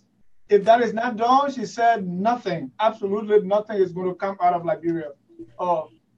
If you are just joining us, this is Focus on Liberia. We are discussing human rights issues in Liberia with the leaders of the Coalition for Justice in Liberia. That's Ms. Lovetta Tugbeh and Mr. Benard Goah. Ladies and gentlemen, we are drawing down our curtains. I want you to talk to me for 30 seconds each, just your final thoughts. I'll start with you, Benard. What I want to tell the Liberian people here is that we still have time to save our country. We still have time to instill some civility in our country. All that is required is for us to do the right thing. Let's be objective and put our tribal loyalty one side, and put our political affiliations one side, and just do the right thing. Okay? If you are accused of committing a crime, go to court. If you exonerate yourself in court, you walk free. If you are not able to exonerate yourself, if you are guilty, you bear the consequence thereof. We will have to swallow the bitter pills in order for our country to get back on the right trajectory so that people will take us serious. I'm asking Liberians out there to join us, to buttress our efforts, give us the support, join us, come and let's talk about this thing. Let's make sure that Liberia have a war crimes code. There are people who are victimized today. They are not able to walk out there. They're howling because they went to the TRC, they explained their story, and nothing happened. We don't even know whether some of them they are alive today because those who did those things to them know them. That's how dangerous it is. So we are calling on you to join us to call for the establishment of a war crimes code so that our country will be at ease. Justice, without justice, even investors cannot go to Liberia without justice because they know that when they invest in Liberia, when people go and steal their investment, nothing will happen. Nobody will hold them accountable. If we cannot hold people accountable for killing innocent people, for raping women, for raping children, if we cannot hold them accountable, we're lying to ourselves if we think we can hold them accountable for stealing money. We're lying to ourselves. If we cannot hold them accountable for the killing of innocent human beings, there's nothing left to protect. We have to make sure that we do this and we do it right. Let justice be served in Liberia now. Join Coalition for Justice in Liberia.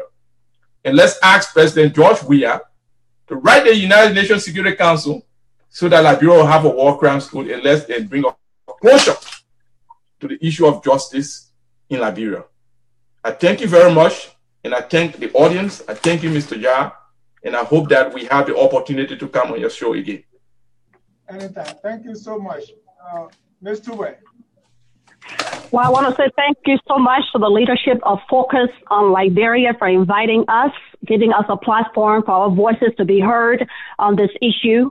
One of the objectives of the coalition is that the victims are the true voices to the struggle. So if you are hearing this message, we are appealing to you to rise up and let your voices be heard on justice. You know, there is a saying, when you allow your back to be bent for so long, anyone can just come and walk on it. So it is time for Liberians to stand up. Victims, if you are not in the war, if you are someplace else when the war happened, we want Liberia to move forward, and there is a need for accountability to put end to the senseless killing of innocent citizens. There is a need to ensure that the law will be there to protect our people. So again, we are calling upon you to be part of this movement, wherever you are, in any part of the world, to continue to advocate for justice, for the 250,000 that are dead, that don't have a voice, that you become that voice for them. Hold people accountable for the bad deeds in that society. So again, I say thank you so much for bringing us onto your show. I will be happy to share information on the link as to how to contact us. If you are a victim here in the diaspora and you need justice, we are using the venue here in the United States to make sure that perpetrator who flew to the United States will be held accountable, to send message to those who are living in the country to think they can get away with the killing of our citizens. I want to say thank you and have a wonderful day. Thank you so much. And there's how can I be part of CJL? That's from Emmerich B. Nicole. So can you just add that information quickly before you leave? I will be happy to, my email address will be, you can post my email address. We have a website that is still under construction called the Coalition for Justice in Liberia. People can, there's a sign-in form that you can go and fill out. You can also find us on Facebook, message us, and we'll reach out to you. We are still mobilizing. We'll be going to Liberia. We're not just doing it here in the diaspora. We are going to Liberia. We also have partners on the ground. So again, we will be reaching out to everyone to continue the message to promote justice in the country. So through our website, through Facebook, and then I will also, once the interview is over, I will provide that information on the link. Thank you so much. And Lovetta, Benard, I want to say thank you. And also your entire organization, that's the CJL. Thank you for availing yourself for the interview. We appreciate your work, and please keep it up. Thank you. Thank you. Bye-bye. Have a nice day. Across the globe, to those on Facebook asking questions and being part of the conversation, we also want to say thank you so much for your time and being a part of this exercise. Before I leave, I want to say thank you to my producer and also who's Madame Yasendi Martin-Kpeyei. Also say thank to my product engineer and guest relations manager, Mrs. Stephanie Setro. Until then, from all of us at Focus on Liberia, my name is Dennis Jah, wishing you a pleasant